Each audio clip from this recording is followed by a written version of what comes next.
Welcome back to another episode of The Turnstile, and what an amazing weekend for football. The Arsenal game, massive. I have not seen scenes in the Emirates Stadium like that ever. Now, people are going to take the mick, bottom of the table, but it's what that game means. That game was that we would not die. We would not roll over for anybody. Even when we look down and out, we will grind this out until the end. And that is what that meant.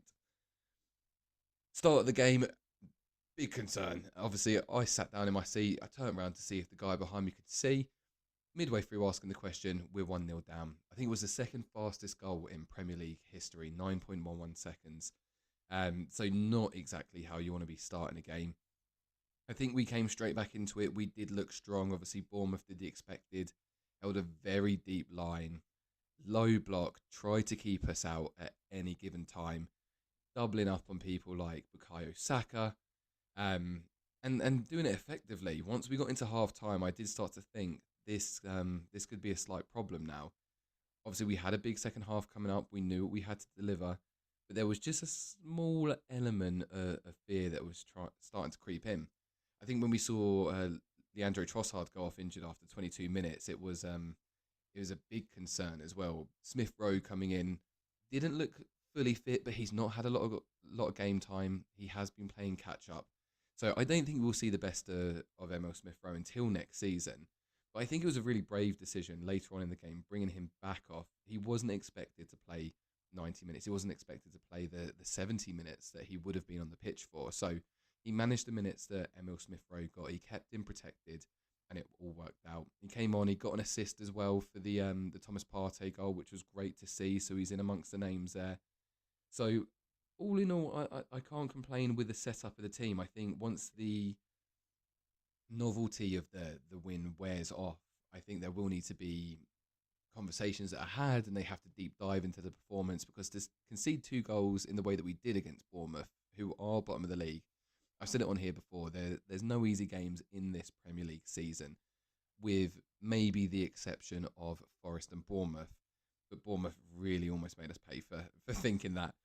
I thought Aaron Ramsdale had a great game, obviously a massive save. When they broke away, I think it was Bukayo Saka gave the ball at the top. What was interesting to see, that the man tracking back in the middle was actually Sandro Trossard, showing that he is all over the pitch. He is committed to going forward, dropping back, going left, going right. We've said it before, it really allows the other players that freedom to play their game, a bit like how Thomas Partey does in the midfield. I thought Thomas Partey was excellent as well. The way that he won the ball back, he distributed the ball, absolutely brilliant. Tomiyasu coming into the starting lineup, I was all for it. We've got a lot of games coming up, and a lot of crucial games.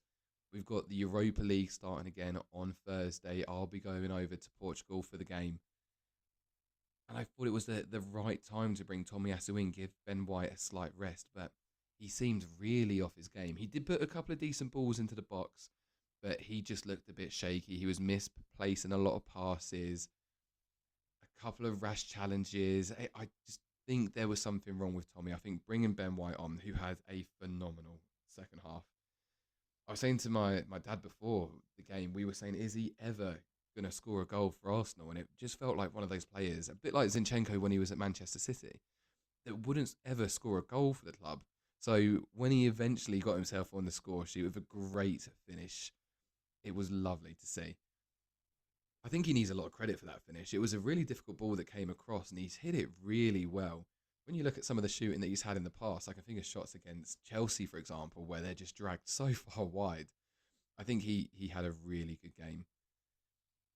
I think Nketiah being out is a slight concern for us. Obviously, we saw the injury to Lissandro Trossard.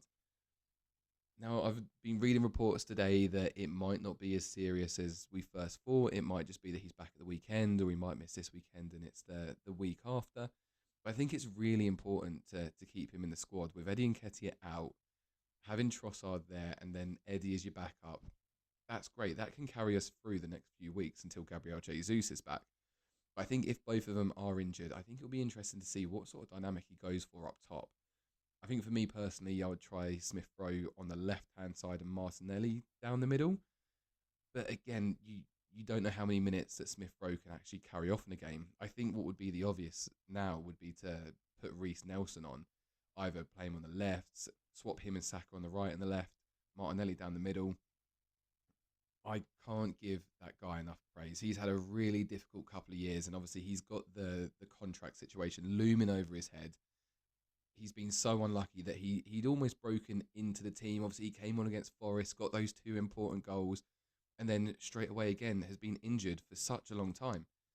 So to come back in the way that he did, he got an assist for one of the goals, and then to get that one in the last minute was stunning.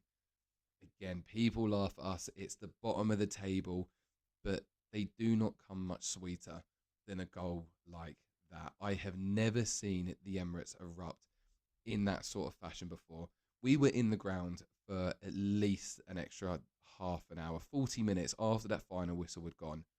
The vibes in there were brilliant. Even after the game, going to the pubs after, talking to people from all over the place. There was a couple of Geordies there. There was a couple of guys who'd come over from Rotterdam to watch the game. Really, really good to see all different people coming over. Arsenal are the biggest circus in town at the moment, and what a game to come to.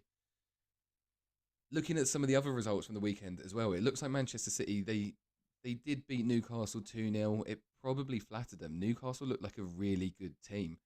I think Eddie Howe said it. They look great box to box, but nothing in the final third. Between the boxes, they looked really good, but they just did not take their chances against Manchester City, and they were there for the taking. The run that everyone thinks City are going to go on, I really don't see it coming. If you look at Manchester City's next few games, they've got a really tough run in. They're away to Crystal Palace on Saturday, followed by Liverpool at home. Southampton away should be an easy win, but then followed by by Leicester and Brighton, which aren't easy games by any stretch of the imagination. Anybody there could cause an upset. So I think they've got quite a tough, at least 3 of their next 5 games. When we look at our run-in, there are important games there. Obviously, we've got Fulham away at the weekend. I would like to think, touch wood, that is a game that we could win. The same as against Crystal Palace at home and Leeds at home. I don't think that anybody comes to the Emirates and turns us over in such a way. I think that place is a fortress, and we saw that this weekend. After that, that's where it starts getting difficult for us. Obviously, we've got Liverpool away, and then we've got West Ham away as well. West Ham should hopefully be slightly easier, but again, never an easy place to go away from home.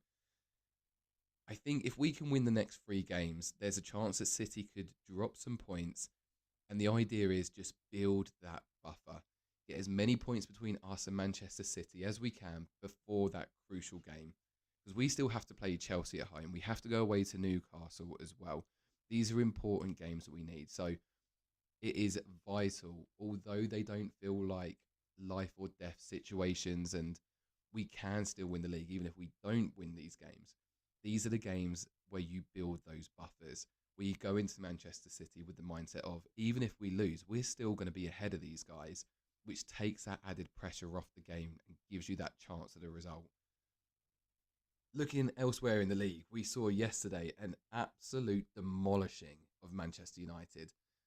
I can't say that I've ever seen anything like it. I remember probably one of the worst defeats as an Arsenal fan was losing 8-2 to Man United, but not even that was as bad as losing 7-0. Absolutely atrocious. And they were talking about being in a title race. I've never seen so much fuss made over a Carabao Cup win before as well. I think they beat Nottingham Forest and Newcastle in there. They made out like it was the Champions League final. I think it was needed to bring a couple of fans back down to earth, but nonetheless, it's still a good team. I reckon they'll bounce back from it. That top 4 spot is looking really interesting now. It wouldn't surprise me to see Liverpool finish in that 4th spot. Hopefully we can do a little bit of damage to that. Obviously, Newcastle challenging, Spurs. The further they drop away, the better. We can all have a good laugh. But that's all for this week. Obviously, I'll be out in Portugal for the game on Thursday. As always, any comments, likes, subscribe really goes a long way. Thank you very much for listening, and come on the Arsenal.